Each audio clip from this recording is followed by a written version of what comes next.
This is for educational use only. Our group is allowing our instructor, Mr. Roldan Ardines, to use this as an educational material. Good day everyone. So we are here to tackle about the global divides sa the north and the south. So our objective is after the discussion the student will be able to understand the following: how did the global divide and develop? Why the global divides the north and the south?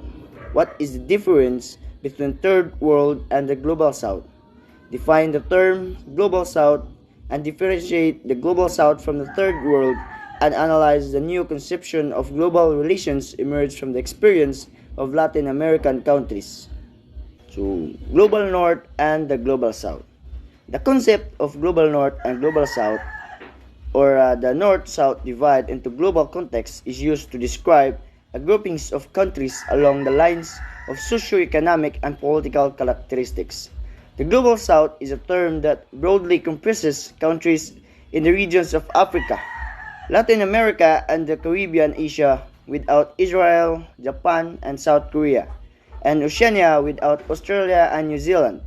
According to the United Nations Conference on Trade and Development, or UNCTAD, most of the countries in the global south are characterized by low income, dense of population, poor infrastructure, and often political or cultural marginalization. And the global north, broadly comprising Northern America and Europe, Israel, Japan, and global south, forms one side of the divide. On the other is the global north, broadly comprising North America, Europe, Israel, Japan, and North Korea, as well as Australia and New Zealand, according to UNCTAD. So, the global north generally correlates with the Western world, while the south largely corresponds with the developing countries and the Eastern world. The two groups are often defined in terms of their differing levels of wealth, economic development, income quality, democracy, and political economy freedom. As defined by the freedom indices, states that are generally seen as part of the global north tend to be wealthier than and less unequal. They are developed countries which export technologically advanced manufactured products. Southern states are generally poorer developing countries with younger, more fragile democracies that are heavily dependent on primary sector exports. Many of the southern states also share a common history of the past colonialism under northern states. Nevertheless, the divide between the north and the south is being challenged. How did the global divide develop? In sociology, the concept of the global divide, often referred to as global inequality or global stratification. It is analyzed through the lens of social, economic, and political factors. It compasses the disparities in wealth, power, and resources between different countries and regions. Here are some sociological perspectives on how the global divide has developed. The first is modernization theory. This theory suggests that the global divide developed as a result of historical differences in economic development. It posits that industrialized Western countries become wealthy and powerful due to their ability to modernize and adopt advanced technologies and institutions. In contrast, less developed countries lag behind due to traditional practices and lack of modernization. What is the main idea of modernization theory? The main idea of modernization theory is that the belief that industrialization and economic development lead directly to positive social and political change. One example of modernization theory is Rostow's economic stage of growth. This model suggests that countries go through a predefined set of 5 stages before becoming a fully developed nation.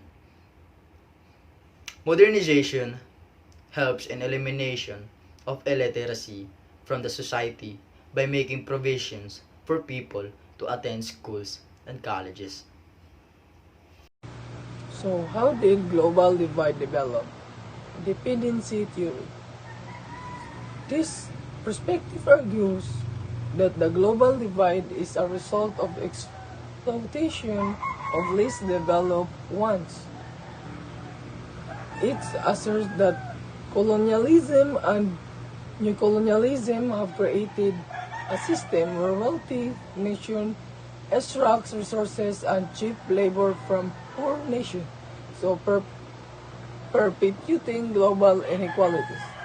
So second, how did the global divide develop? World systems theory.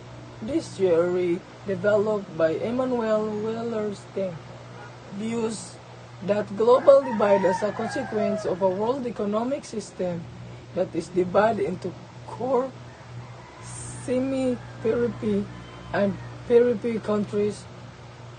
Core countries benefit from global economic arrangements while periphery countries are exploited for labor and resources. Third, how did global divide develop? Structural functionalism. So this perspective examines how the different parts of the global system contribute to its stability or instability. So it suggests that the global ones can be functional for the dominant groups and institutions, and it maintains their power and control over resources.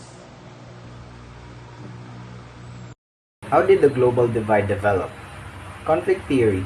Conflict theorists view the global divide as a result of power struggles between different social groups and nations. Historical events like colonization and imperialism played a major role in creating the global economic divide. For instance, European powers like Britain, France, and Spain colonized various regions in Africa, Asia, and Latin America during the 19th and 20th centuries. Why the global divide, the North and the South? The division of the world into the North and the South is a way of describing global inequalities in terms of economic development, wealth, and power. This division is often referred to as the North-South divide or North-South gap. Here's why this division exists. Consider the North, which includes countries like the United States, Germany, and Japan. These nations have highly advanced industries, cutting-edge technologies, and generally enjoy a higher standard of living. They have invested heavily in infrastructure, education, and innovation, which has propelled their economies. On the other hand, the South comprises countries in Africa, Asia, and Latin America, many of which face challenges in industrialization and infrastructure development. They often lack access to global markets on favorable terms, facing trade barriers and unequal economic relationships. As a result, their economies tend to be weaker, with lower income levels for their populations. Why the global divide, the North and the South? Historical factors. Historical events such as colonization and imperialism have had a significant impact on shaping the global divide. Many northern countries, primarily in Europe and North America, engaged in colonialism and exploited resources and labor from southern regions in Africa, Asia, and Latin America. This historical exploitation left a lasting legacy of economic disparities. Why the global divide, the North and the South? Economic disparities. The North generally refers to the more economically developed countries which have advanced industries, technologies, and higher standards of living. The South typically includes less developed nations with weaker economies and lower income levels. Economic disparities result from differences in industrialization, infrastructure, and access to global markets. Access to resources, including natural resources, technology, and capital, is a key factor in economic development. Northern countries often have better access to these resources, which they can use to maintain and grow their economic power, while southern countries may face challenges in accessing and utilizing these resources, contributing to global economic inequalities. So, slide 14. Global economic systems. The global economic system, including trade agreements and financial institutions, can favor northern countries and multinational corporations headquartered in those regions. These systems can sometimes perpetuate the advantages of the North while limiting the opportunities for the South.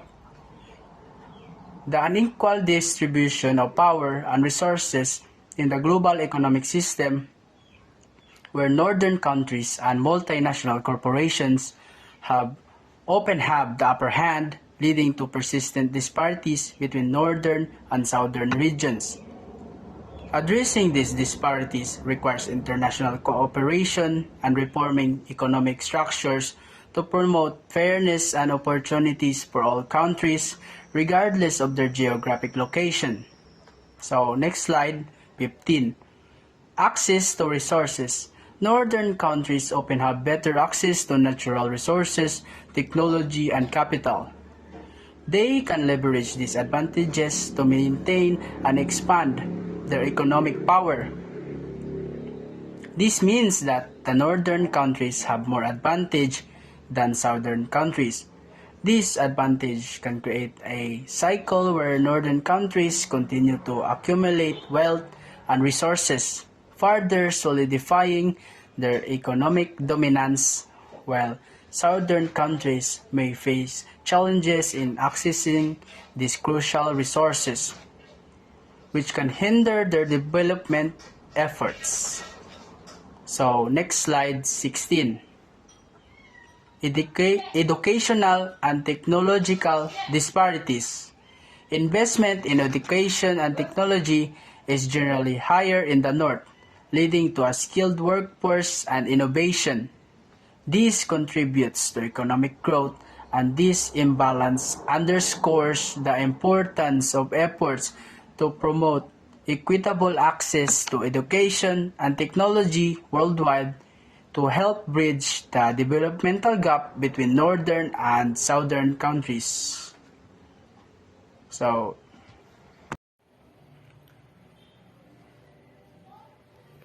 it is important to note that while the north-south divide is useful for framework and discussing in inequalities, it is an oversimplification, and the world is more complex than a simple binary division.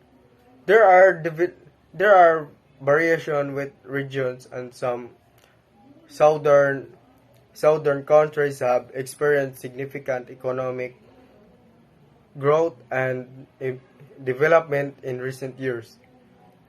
Efforts to bridge this divide to include international development assistance, trade agreements, and initiatives aimed at reducing poverty and promoting sustainable development. However,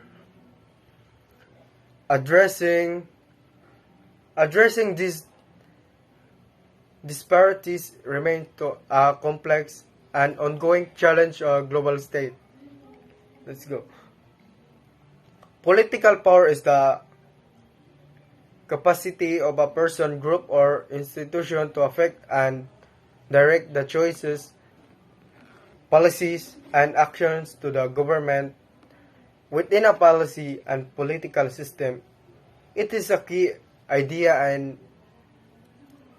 in political sense and has a significant impact on how society is government operate. In conclusion, globalization has the potential to promote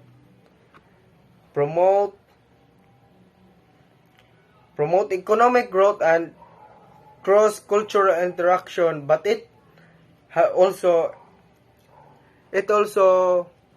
exacerbates already existing inequalities around the world. The North-South split countries as the result of the unequal distribution of the benefits at all costs. Globalization,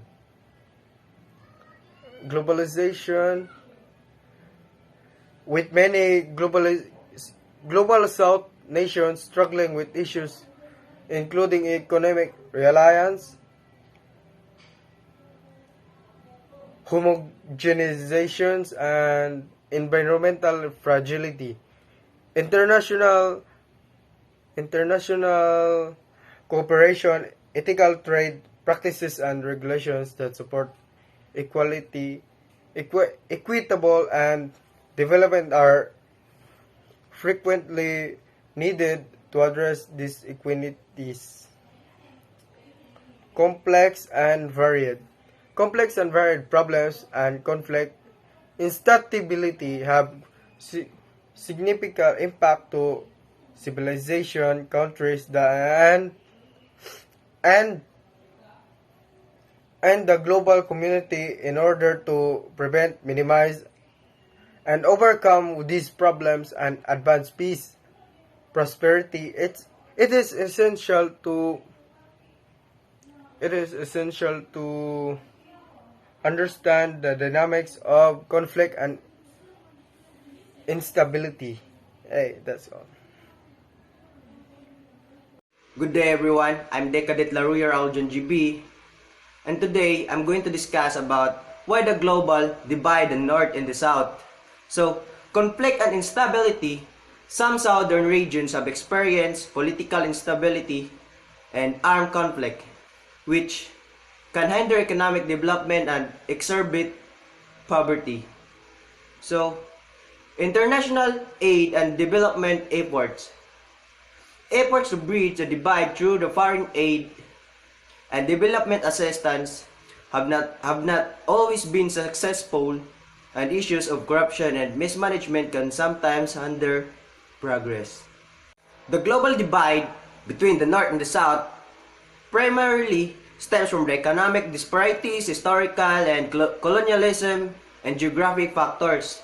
Northern countries often located in the global North has been historical, enjoyed greater economic development, access to resources, and technological advancement, while southern countries, primarily in the global South, have faced challenges like poverty, underdevelopment, and exploitation due to historical colonialism.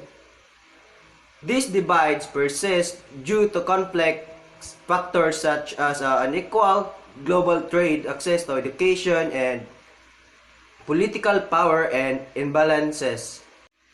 What is the difference between the Third World and the Global South? So, the terms Third World and the Global South are both used to describe countries and regions that are less economically developed or have lower living standards than the more economically advanced. So, the First World or Developed World countries, however, there are some key differences in their historical usage and connotations. Third World historical context. The term Third World originated during the Cold War, when the world was often divided into the three categories. The First World, represented by the capitalist Western Bloc led by the United States, and the Second World, represented by the Communist Eastern Bloc, led by the Soviet Union, and the Third World, comprising countries that did not align with either bloc. Third World originally referred to countries that were not aligned with either the Western Bloc and First World or the Eastern Bloc, Second World, during the Cold War. It was geopolitical term. In contrast, Global South is a more contemporary term that refers to countries primarily located in the southern hemisphere, often characterized by the lower income levels, economic development challenges, and historical legacies of colonization.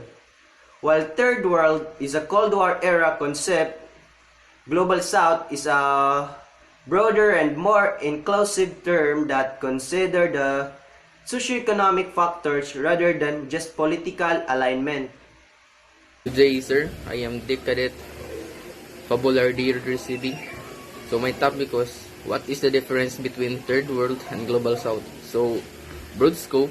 Initially, Third World was a broad and politically neutral term that encompassed a wide range of countries with diverse economic, political, and social characteristics. So, broad scope refers to the extensive range or wide coverage of a concept, issue, or topic. In the context of the difference between the Third World and the Global World, the broad scope refers to the comprehensive understanding of the socio-economic, political, and cultural aspect that differentiate these two concepts. So, the broad scope difference between the Third World and the Global World encompasses various factors including economic development, social conditions, political systems, cultural diversity, environmental impact, and understanding the broad scope of the difference between the third world and the global world allows for a comprehensive analysis of the complex dynamics and inequalities that exist in our globalized world. It emphasizes the need for equitable development, cooperation, and global citizenship to address global issues and promote a more exclusive, a sustainable future. Next is neutrality. The term was meant to be politically neutral, describing countries based on their alignment during the Cold War, rather than their economic development status. So, this neutral means nga wala meaning nga ni neutral so mo kaan kanang wala slagi dapigan. Next is outdated. Over time, the term third world has become outdated and is considered somewhat pejorative. It does not accurately reflect the complexities of to this global economic landscape. That's all. Global South is a term that gained prominence in the latter half of the 20th century, and its primarily centers of the geographic regions. This term is used to describe a group of countries situated in the southern hemisphere of the Earth. These countries are typically found in regions such as Africa, Latin America, Asia, and Oceania. What distinguishes these nations is that they tend to have lower levels of economic development when compared to countries located in the northern hemisphere. The concept of the Global South highlights a significant divide in terms of economic and social development across the globe. Countries in the Global South often face challenges related to poverty, limited access to education and healthcare, political instability, and various other socio-economic issues. This term is frequently used in discussions related to international development, trade, and geopolitics to emphasize the disparities between countries in different parts of the world. In essence, Global South is a geographic focus that draws attention to the economic and development disparities between nations in the southern hemisphere and those in the northern hemisphere, shedding light on the unique challenge faced by countries in these regions. Economic emphasis is the distinguishing features of the term Global South compared to the older term Third World.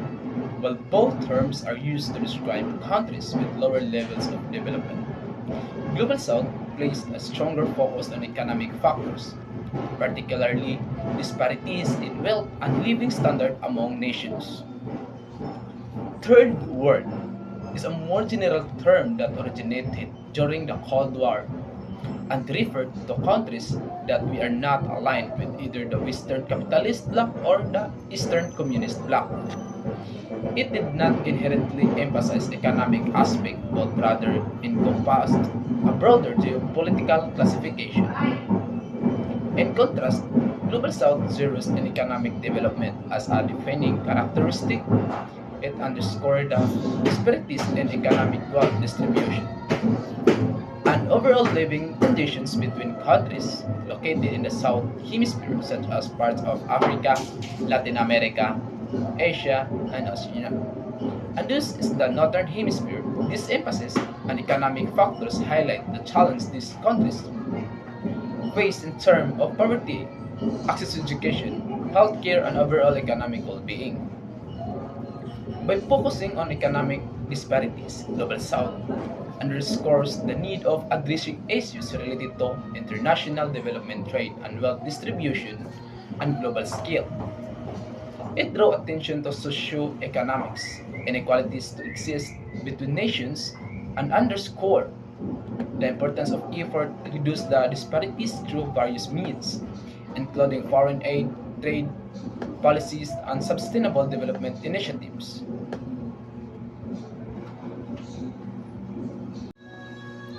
Political neutrality.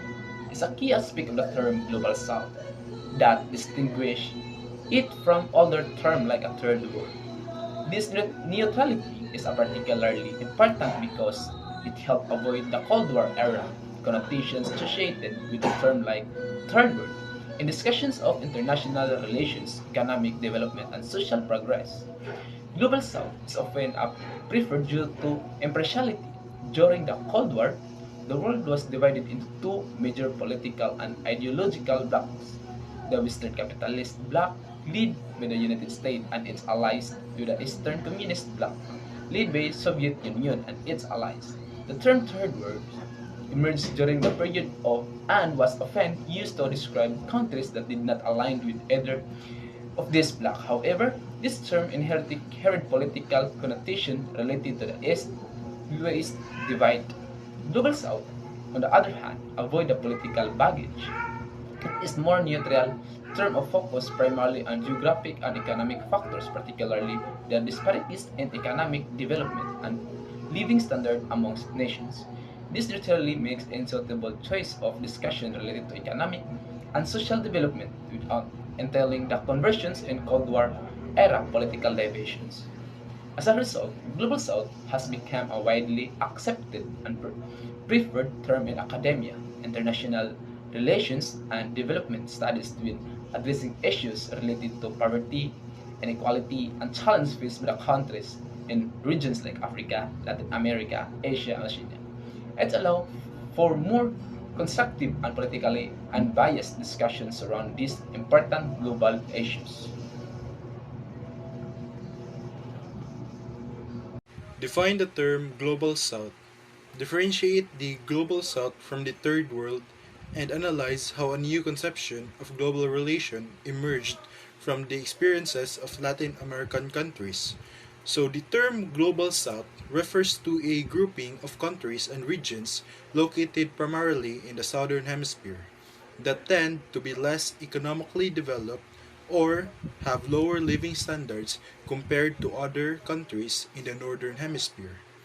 This categorization is based on economic and geographic factors rather than political or ideological alignments.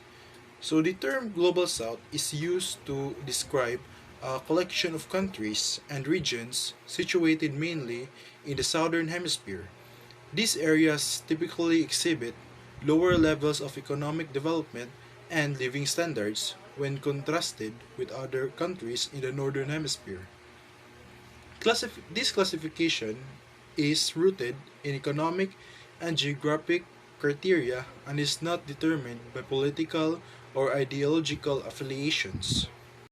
Both Global South and Third World are used to describe countries that are less economically developed or have lower living standards. Global South is a more geographically focused and economically oriented term, while Third World has historical Cold War associations and a broader, less specific scope. Many experts and organizations today prefer to use terms like developing countries or low and middle income countries to describe these regions as they are considered more accurate and respectful of the diverse characteristics and challenges faced by these nations. Both Global South and Third World are used to characterize nations with lower income, economic development, or living standards.